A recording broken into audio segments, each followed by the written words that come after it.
In 1965, 17-year-old high school student Randy Garner stayed awake for 264 hours. That's 11 days to see how he'd cope without sleep. On the second day, his eyes stopped focusing. Next, he lost the ability to identify objects by touch. By day 3, Garner was moody and uncoordinated.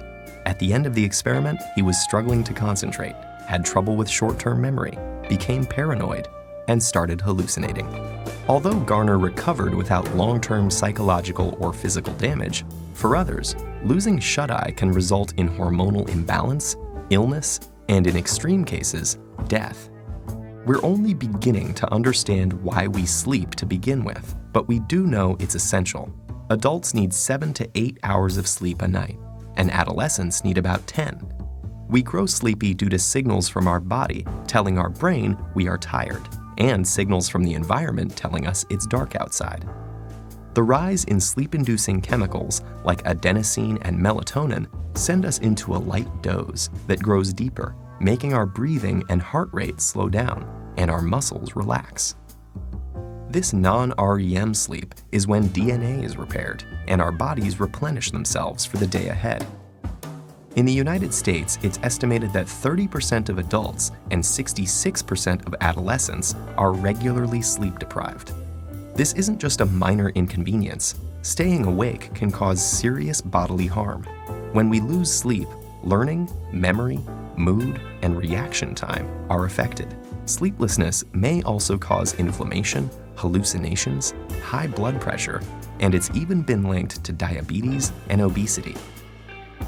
In 2014, a devoted soccer fan died after staying awake for 48 hours to watch the World Cup. While his untimely death was due to a stroke, studies show that chronically sleeping fewer than 6 hours a night increases stroke risk by 4.5 times compared to those getting a consistent 7 to 8 hours of shut-eye. For a handful of people on the planet who carry a rare inherited genetic mutation, sleeplessness is a daily reality. This condition, known as fatal familial insomnia, places the body in a nightmarish state of wakefulness, forbidding it from entering the sanctuary of sleep. Within months or years, this progressively worsening condition leads to dementia and death. How can sleep deprivation cause such immense suffering? Scientists think the answer lies with the accumulation of waste products in the brain. During our waking hours, our cells are busy using up our day's energy sources, which get broken down into various byproducts, including adenosine. As adenosine builds up, it increases the urge to sleep, also known as sleep pressure. In fact, caffeine works by blocking adenosine's receptor pathways. Other waste products also build up in the brain, and if they're not cleared away, they collectively overload the brain and are thought to lead to the many negative symptoms of sleep deprivation. So what's happening in our brain when we sleep to prevent this? Scientists found something called the glymphatic system, a cleanup mechanism that removes this buildup and is much more active when we're asleep.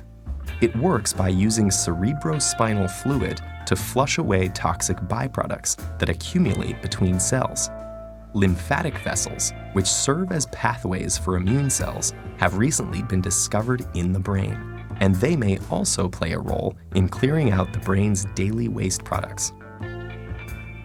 While scientists continue exploring the restorative mechanisms behind sleep, we can be sure that slipping into slumber is a necessity if we want to maintain our health and our sanity.